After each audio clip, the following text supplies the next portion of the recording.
want to know from you, what is the foundation of child health according to you? And when the child's born, his or her emotional security, their environment, everything impacts the child. As per say homeopathy, do you have some boosters which help in absorbing the nutrients from the food? Because sometimes when the child is not eating sugar at all, and when they go to school and they take a bite and then they just get addicted to it and they want sugar all the time. There are so many supplements available in the market that your child is lacking protein, your child needs vitamin D, etc., etc. And children are going to fall sick. Till they are 6 years old, they will fall sick every 2 to 4 months, because as I said, their immune systems are still developing and they are getting exposed to viruses and bacteria every day. Like, कितना fever है? And I would be like, अरे 99.4 है, 99.8 है, 100 है. It's like, it's okay. She's building her immunity, and that is how she will get strong. Children need to get ill so that their immunity becomes stronger and they can fight, more stronger viruses. Low IQ to very high IQ. They can have sleeplessness, they can have speech delayed, or they can have even restlessness, hyperactivity. They can have a lot of sensory issues.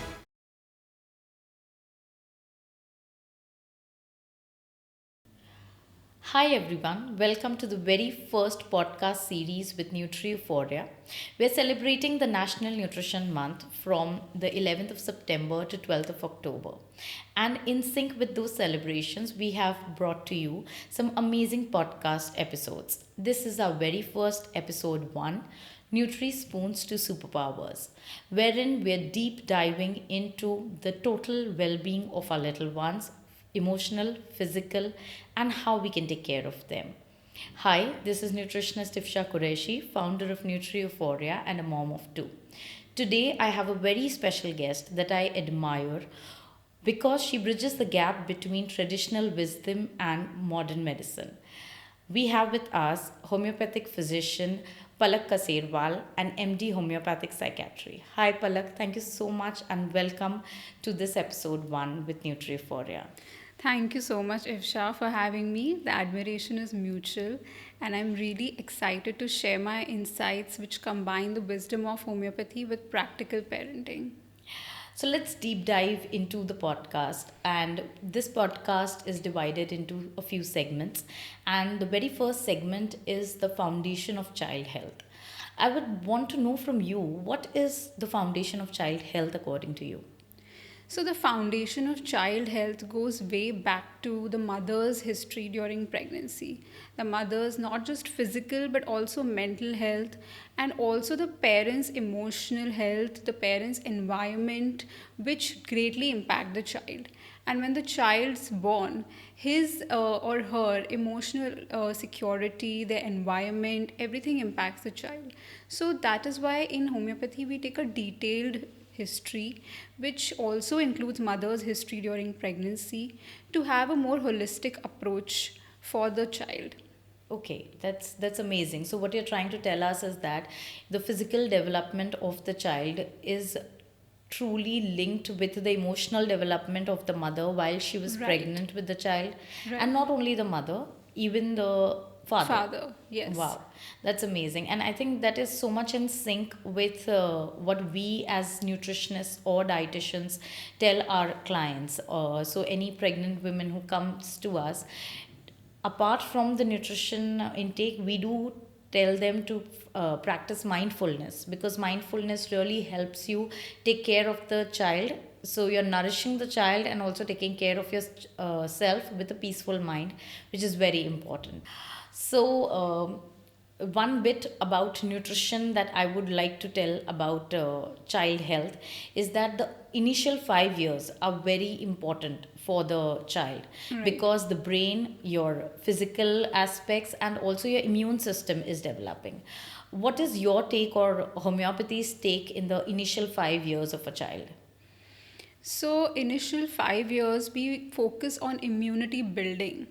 And because the child's immunity is still developing, they are getting exposed to the environment every day, they're getting exposed to the environmental toxins. So, in that case, it is important to support the immune system rather than suppress it. because the more the child is exposed to the environment, their immunity is going to build. Their immune system will produce the fighting cells, the virus and the bacteria fighting cells, which are essential for the child. So I would encourage parents to let the child go out, play with other kids, play in mud, to get the immune system exposed to the environmental toxins. That's such a beautiful thing that you said, because as parents these days we are so careful about our child not getting dirty, not Yeah, playing in the mud, because that's like germs and all of that. Whereas cut to our childhood, wherein we were playing in the beaches, we were playing exactly. on the sand, and we were still at a better immune system response, I Exactly. believe. Yeah, exactly. Yes, and as per the nutrition per se, for the first 5 years, the initial care and nourishment is very important, is what we believe, because what you're giving to the child is essentially going to take care of his well-being when he grows up, even as a teen or a young adult. So the foundation is laid in the first 5 years when the major organs are developing. So the nourishment at that point is very important. So there are key nutrients that you need to take care of course. However, a balance of everything is very important, and the only crux is moderation, that nothing should be too much, nothing should be too less, and simple home cooked is what we believe in. So tell me something, as allopathy does has some supplements or vitamins or minerals, as per say homeopathy, do you have some boosters which help in absorbing the nutrients from the food? Yeah, so we can give, there are even supplements in homeopathy, but when it comes to immune system development or nutrition absorption, we take the entire constitution into consideration, the child's mental and physical constitution, the child's behavior, the child's sleeping pattern, and with considering those unique needs of the child, we give a medicine which will overall improve their health, not just nutrition, absorption, assimilation of the nutrients as well.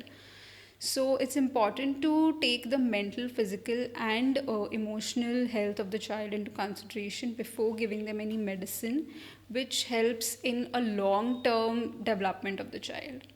Okay. So what I am assuming, or what I've understood in all this while, is that homeopathy deals with a lot of emotional and mental well-being of the child, and that is the belief system that then will help in the physical development of the child, right? Exactly, yes. So beautiful. Thank you so much for that insight. And with this, we come to the end of our segment one, which was the foundation of child health. Now, let's proceed to the segment two, which is what do we feed the child? Because I'm sure, as an expert in your clinic, you would be having parents who would ask you this question quite often, that what do we feed the child? So, Yeah. as a young child, let's say from the age group of 2 to 5 years, what, as a homeopath, you suggest that the child should have?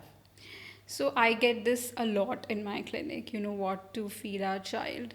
And parents tend to, I think, fixate on protein a lot, or not give sugar at all, not give outside food at all to the child. But I believe in a balanced meal which everything is in moderation. Even sweets are in moderation.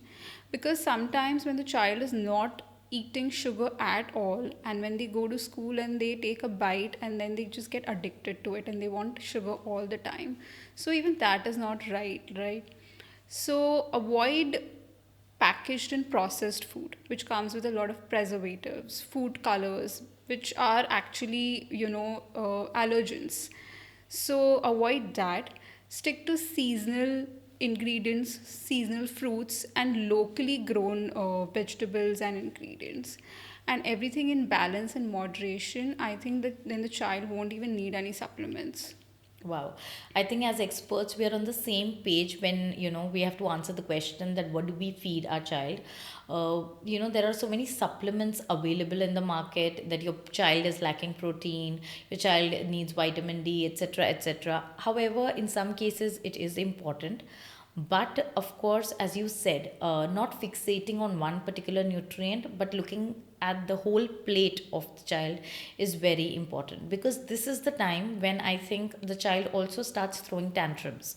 Yeah. That what do they like, what do they don't like. I mean, I have a 3-year old, and it is a chaos when you have to make him eat, because by now he knows what he likes and what he doesn't like. So that is very important to let the child have a taste of everything, whether it's sweet, Exactly. whether it's savory, whether it's salty, so that let them develop that taste. And Yeah. aisa hota hai, I've seen a lot of times that mothers say, oh, I tried feeding him that dal porridge and he just refuses to have it. Yeah. So, as mothers, you need to understand that the child will develop the taste for it. He's not going to at first just open his mouth wide open for everything and anything that you give him. So, as mothers, we need to develop that taste. You really picked up something very close to my heart, and that is sugar and packaged food, right? Yeah. So, you remember as mothers or anyone in the family, a kid who's there, and we're trying to wean him off milk, we try to prepare some khichdi for him, Yeah. right? A Yeah. mashed khichdi Yeah. or mashed potato. We have a habit of putting in salt in that. But the point is, I always ask those mothers, did your 2-year old or 1.5-year old child tell you that I want salty food? That development of that salty palate is not there in the kids. We are inculcating that taste. If you give a mashed porridge with just turmeric and zira powder to the child, he's still going to have it because Yeah. he's not developed that salty taste. And then you said something about that if you're going to be very vigilant about the child not having packaged food, not having sugar, and then once in a while when he tastes it, then that is like an addiction to him. Yeah. Then he will just maybe hide from you and get it elsewhere. Yeah. So, as parents, we should know how to strike a balance. We cannot, in this age, say, "Ki, no, you cannot completely have this," because Exactly. Yeah. he's going to his peers, right? He's going to He's going to share his school, tiffin, yeah. right? So, some house rules, some balanced proportions at home, his tiffin, etc. Everything needs to be taken care of.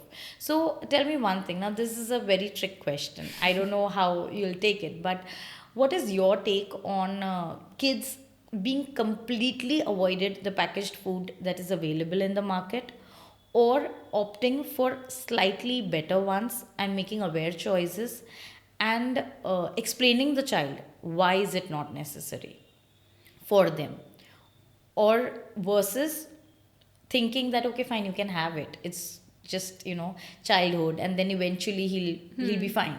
So Yeah. what is your take on it? Occasionally, I think it's fine, but having packaged food all the time, because nowadays there are still better options available in the market. There is clean products available in the market without any additional preservatives and additional sugar or food colors. There are available. So I think even if you want to give packaged food, parents should make that conscious choice. At least read the label, what is there inside those products, to make a more informed choice when it comes to buying packaged or processed food. Of course, we cannot completely not have it. There will be occasions where the child will have it, but yeah, again, there's this making that right choice, making those going out and at least looking at the ingredients, what is going in the package. Correct. So here the take is, I think, that informed choices by the parents themselves, they being educated about reading food labels and then giving that package food to the kid first thing. And of course, it should be occasionally, even if it states healthy, that doesn't mean that the kid can have the packaged food daily. Yeah. Concentrating on home based meals. So, certain key nutrients that I would want to throw some light on are the proteins, which we can get from dals, dairy like curd and paneer. We can also opt for non veg options who are non vegetarians, like eggs, chicken, fish. Also, for the growing bones, we require calcium and vitamin D, which again will come from dal, millets, and also nuts. Good healthy fats in the form of ghee and coconut oil will give them the energy, because this is the period where they have energy bursts and they are just up on their feet right from the waking up time to the bedtime. So we need to give them the correct nutrition and energy. So this can be in the form of chillas, this can be in the form of pancakes, homemade. This can be in the form of homemade sabzi roti. I think here we are trying to tell you that homemade food that everybody is eating, you please make sure your child is eating that, because we're trying to make very elaborate recipes like some star shaped pancakes and some maple syrup and this and Yeah. that. We're trying to really elaborate the meals, which is Yeah. okay. You need to put in a little effort for your child, but I think let's make them really used to the homemade food. Yeah, I mean, feed the child what you're having. Correct. Not all the time make special food for the child, Right. because the child can sense that parents are having something else and I'm being given something else. Right. So I think then the child also develops a bad relationship with food. Correct. And then they're used to that special treatment. Okay, my Yeah. breakfast is this, my this. I think as they're growing up, tend to just inculcate homemade meals and a family eating time together. Exactly. Yes. That's very important. Yeah. Because what I see with my kids is that when we sit together on the dining table where the grandparents are there, the aunts are there, me, my husband, so they tend to eat from everyone's plate. They tend to taste everything, and that is how they enjoy the food, rather than just sitting all alone or giving them a special meal in their special thali. So that is really something very important there. So with this we come to the end of the segment 2, and the takeaway was that we have to strike a balance, and as parents we have to be making informed choices. Let's move forward with the third segment of our podcast, NutriSpoons to Superpowers, and that is early childhood health issues and natural approaches. And in natural approaches we are going to look at it with two lenses of homeopathy and nutrition. When we talk about early childhood health issues, I think as a mother of two very young children, the very first thing is the viral infections, the recurrent antibiotic doses, and still the relapse cases. And it's like you're doing everything fine, but still the child is not able to revive from the first viral infection, and the antibiotic dose gets completed, and then you're heading on to the other dose. So, what is your take and homeopathy lens angle regarding these issues of early childhood care? Yeah, so I've seen a lot of cases of even allergies rising these days. But unfortunately, we see that whether it's an allergy or whether it's a viral infection, patients are or children are prescribed antibiotics when it's not necessary, because antibiotics don't work against viral infections. So when a child is given unnecessary antibiotics, it's not only not going to help them, but it's also messing with their gut.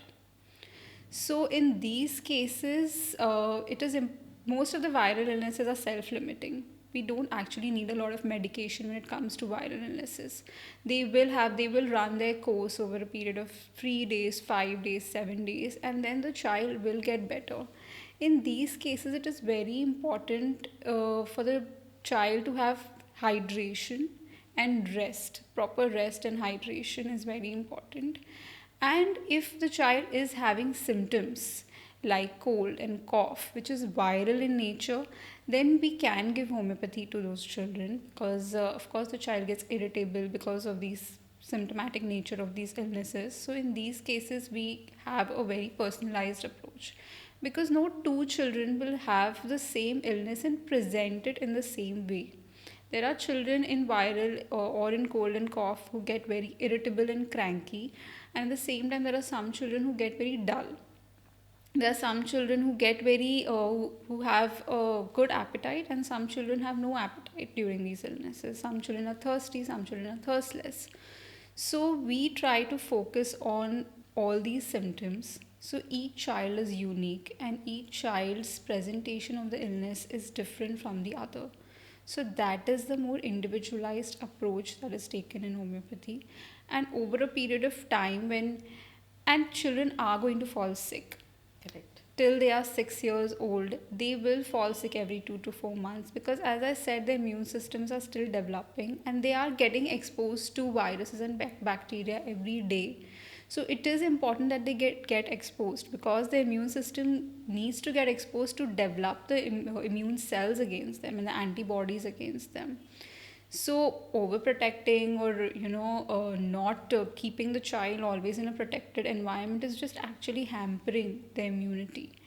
So the immune system is actually very intelligent. It can take care of itself, and at these times we just need like a gentle nudge or a gentle support, and not suppress it.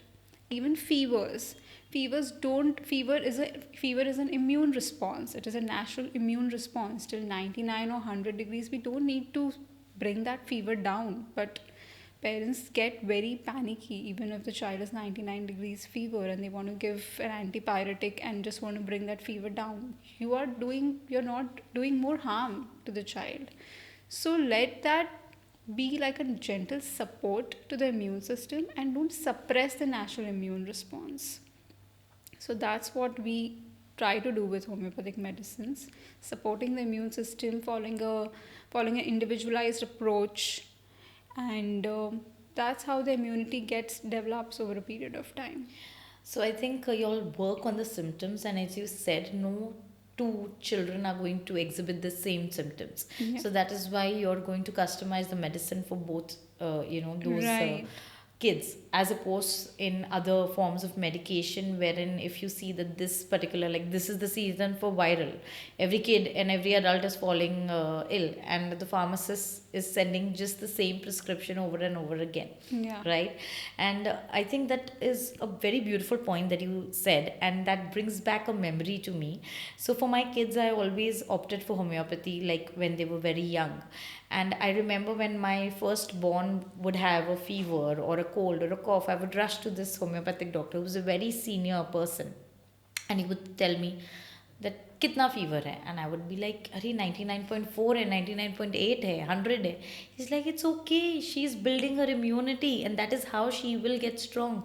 Children need to get ill so that their immunity becomes stronger and they can fight, more stronger viruses.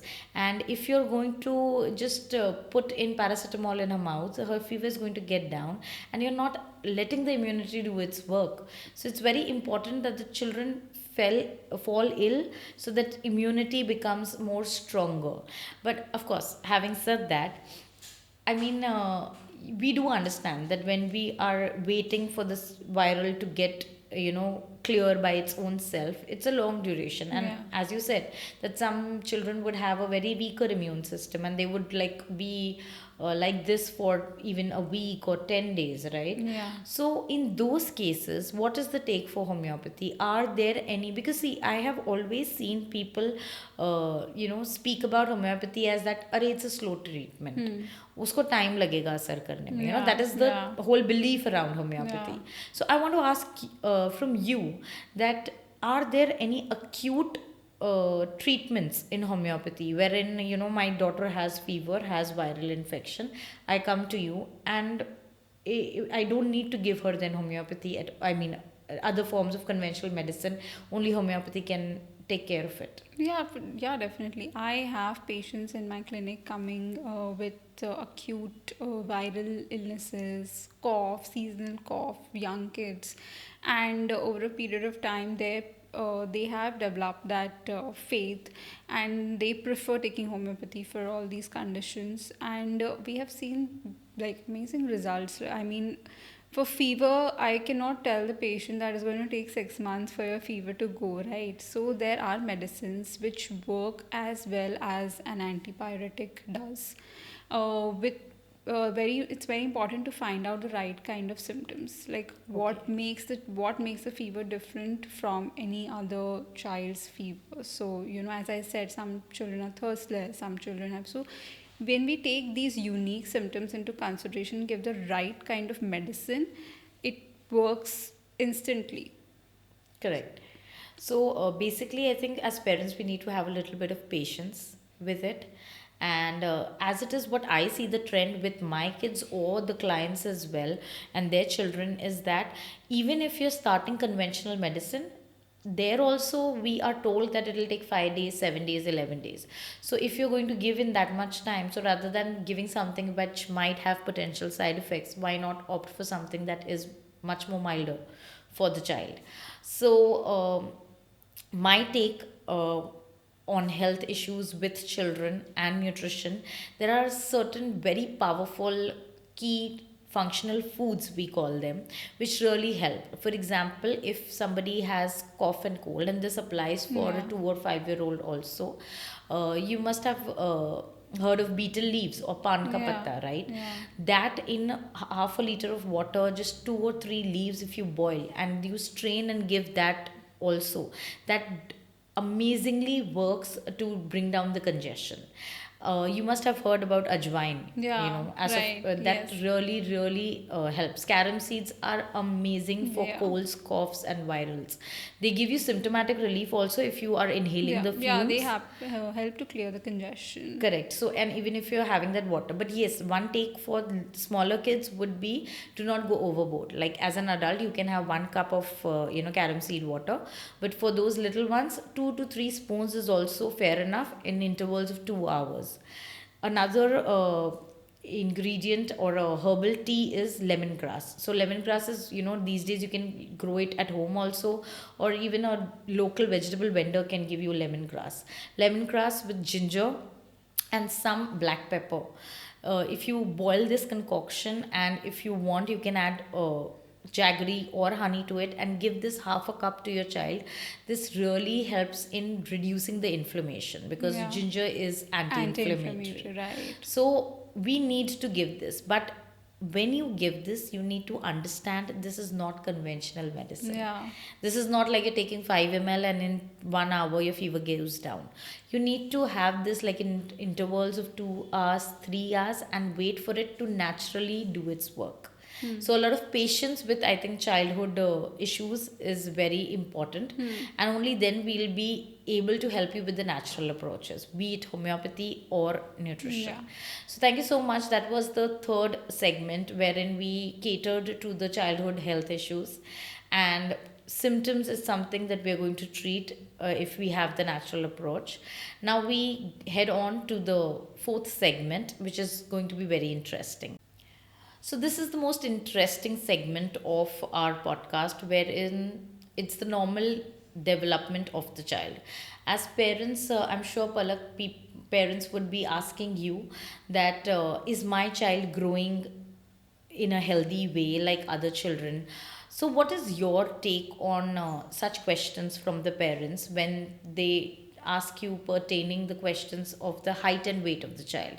Because of course, as you know, we there's a general mentality that a chubby child is equals to a healthy child, Yeah. but as experts and science backed professionals, we do understand that every body type is different. Some children are muscular, some have more body fat stores, some may look very thin but may have better strength. So we are aware of these. But what is your take on health and height, weight of children? So, yeah, parents tend to always ask, if my child is growing normally. But I think height, weight, or growth charts are tools to assess. They don't give the full picture of whether the child is actually developing steadily and slowly or not. So, when it comes to development of the child, it is important to look at the child as a whole, like whether the child is developing physical, whether the child's appetite is good or not, whether the child is energy levels are good or not. So those are also very important to assess when we are talking about their growth, not just these numbers. We need to look at the child's energy levels, their appetite, their emotional development, because children don't tend to express their emotions, right? So a lot of times their physical symptoms can be a window to their psyche. Like sometimes I have patients with recurrent tummy aches before going to school, and then we come to know that the child might be getting bullied at school. Okay. So, to not dismiss something as just a physical symptom, but it's very important to look at even the emotional development of the child. And when we look at all these parameters, that they are all in sync, then the child's growth and development also get in sync. So with homeopathy, we try to work on the appetite, work on the, as I said, emotions, work on the energy levels. So then we see that the child's growth becomes slow and steady. Okay. So you mentioned about growth charts, and as nutritionists, we do have tools like this. We have a growth chart wherein we plot the weight and height from birth till whatever age that child has come to us, and there should be a pattern in the growth. Okay. Right. And in those growth charts also there are margins. Like, it's not something, when we say ideal body weight, like for example, 1 year old should be X amount of weight. So that is an ideal situation. It's not like the entire population is going to be that weight of a 1 year old, right? And in there also there are variations between boys and girls. Plus, there are growth charts for the height as well. We see what is the trend in the height. Now, when especially with the height, parents are very obsessed and are concerned कि इसकी height नहीं बढ़ी है, and all of that. But in boys, as you know, post puberty there is a growth spurt, Right. and then they tend Right. to grow. So you need to be aware of these practical things, and only then put that extra burden on yourself or the child that, array, you need to increase in height or you need to increase in weight. And you mentioned something very nice about energy levels. If a child is active, he is not, waking up groggy or tired. Yeah. He's ready for that football match also. He's ready for that class test also. Then you know that the child is doing well. And you need to measure the child's well being on these lines also, rather than just weight and height. Yeah. Coming back to the growth charts and the margins that I was talking to you about, it is very important to know that there can be certain deviations. Your child can be 2 or 3 kgs up or below that. However, if there is a severe deviation wherein the child should be 10 kgs and he's just 6 kgs, that is when you need, as a parent and as an expert, to intervene. Again, there are a lot of backstories and back and forth thinking to it. Whether the child is underweight, why? Maybe according to the mother, the child is eating beautifully well and still not gaining weight. Then we need to take a history. Then we understand, oh, the child is also asking for a lot of sugar. So then we understand, oh, deworming is required. Maybe the Yeah. food he's eating is not getting absorbed properly. Yeah. Parents complain that the child refuses to eat. No matter we give him the food of his liking or the food of our liking, he is just not eating. Then we do the math and we do the test and we understand the hemoglobin level is very low. And we know that when the iron is low, the appetite goes down. Yeah. Similar is with vitamin D. Vitamin D is no longer just considered as a vitamin. It is a hormone which also takes a role in your eating habits. So all of these things need to be checked before coming to the conclusion कि बच्चा खाता नहीं है. So you need to know why he's not eating. And you also mentioned a very beautiful point about a child being bullied, and that is why he is saying that I'm having stomach ache and I don't want to go to school. So at the emotional level, they cannot express. So as parents, you need to tap into their emotions also. Yeah. That And why not- is this Yeah. And happening? not dismiss them as just physical symptoms. Correct. Yeah. So this brings me to a very touching incident that I had a word with a teacher who's a soft skill teacher, and she teaches right from kindergarten. And there was a girl who used to take online classes with her for for a particular soft skill, and the parent and the teacher always complained that the student does not respond to the teacher. She is very attentive in the class, but whenever the question is asked to her, she doesn't respond. And the mother thought that she's just acting dumb, she's not interested in the class, and she would fire the child and be aggressive and Yeah. all of that. Then the teacher realized that you need to get her checked. There's something that why she's not responding. She's very attentive, she's not distracted. Why is she not responding? They then got to know that she has some throat issue which is affecting her hearing ability. Okay. So you understand when we say that you don't dismiss a child's, Yeah, exactly. so Yes. you need to know the Yeah, I had underneath. one patient. He was having bedwetting issues, and the parents would sometimes get very strict about it. Right. Like every night he's wetting the bed, but the but in that case the parent had to change schools because they had the nature of job was such that they had to change their location, and every time in a new city, new school, the child was not able to adapt to that, which was actually causing his night terrors and Okay. bedwetting issues. Right. So yeah, I mean, uh, a lot of physical symptoms in child can have a psychological cause as well.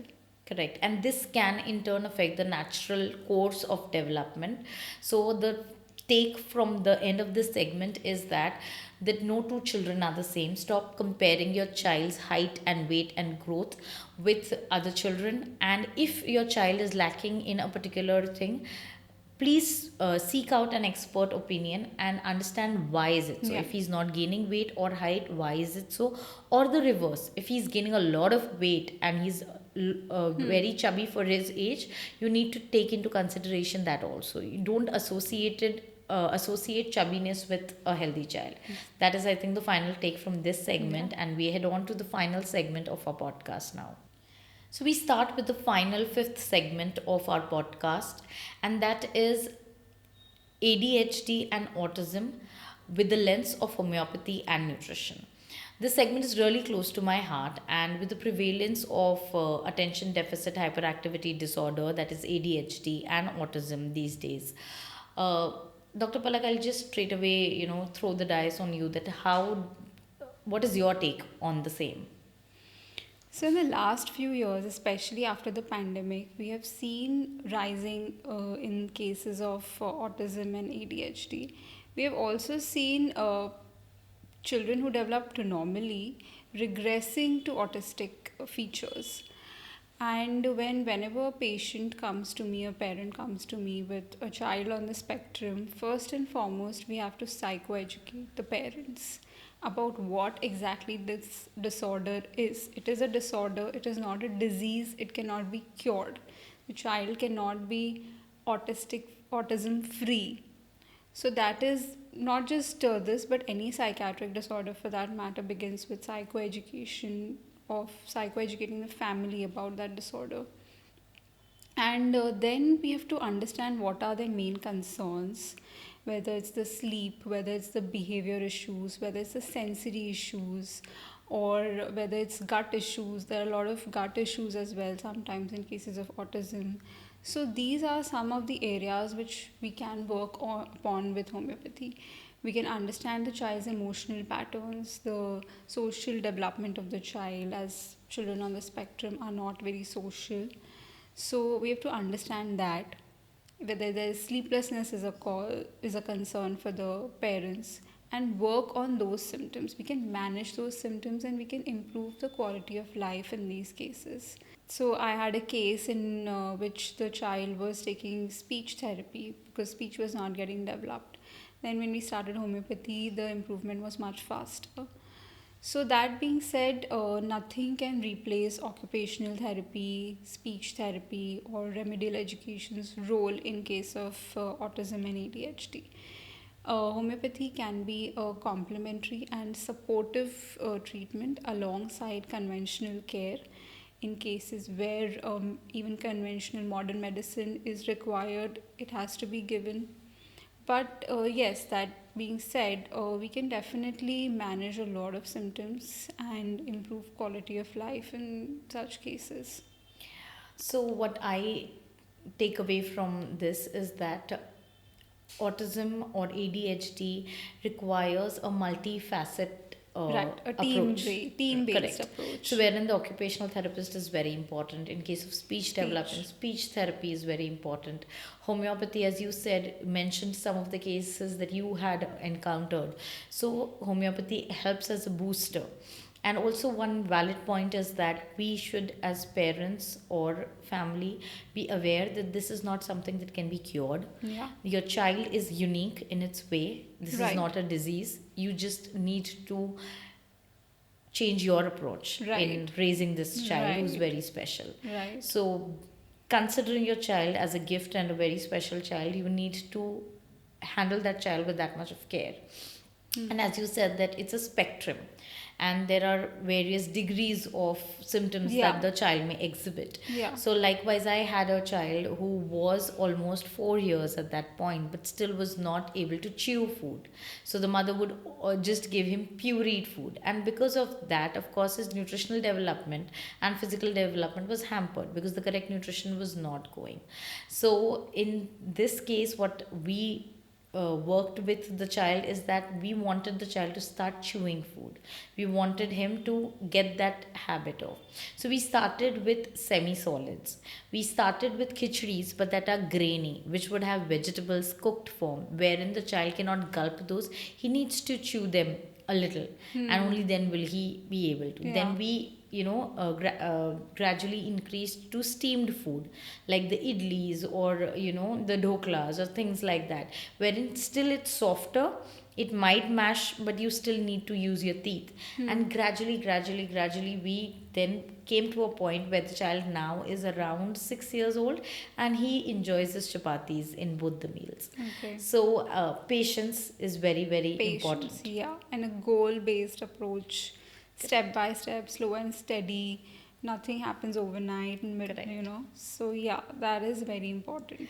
With the same child, you mentioned about gut issues. So we did have gut issues. He had severe constipation issues, of course. But then we needed, and the reason why he came up with the constipation issues is because he was used to having pureed foods. He was used to not having soluble fiber only, and when you give him chapatis, it's insoluble fiber. It's increased fiber. It's less of the cooked and the mashed form.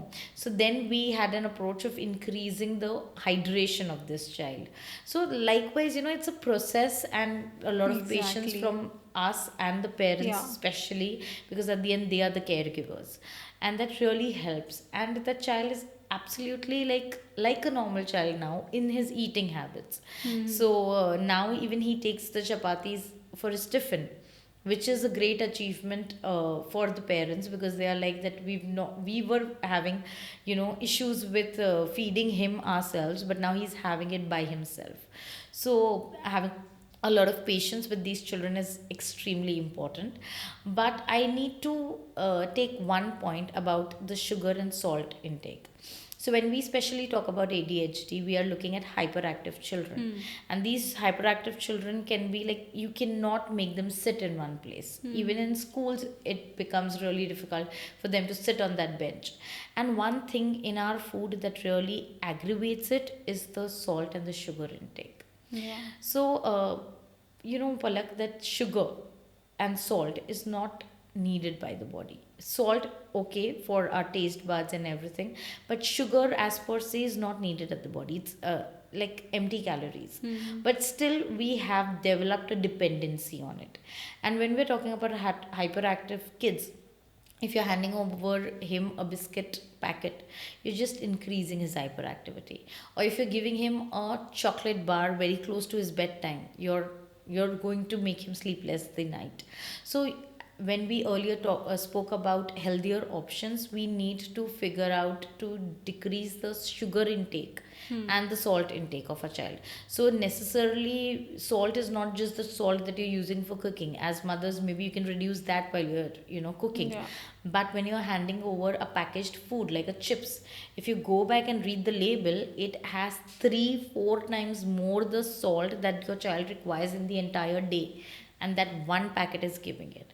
So that awareness also needs to be very important, that for especially for these children, the packaged food needs to be very, very, very minimal.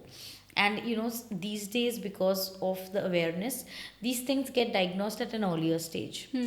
So by the time the child is still thinking about developing a particular taste, you know that this child is hyperactive and all of that. So you as mothers need to give them those options right from the very early stage, so that the taste buds are not developed and keen towards the salty and the sugar rushed foods Yeah. that are available in the market. Right.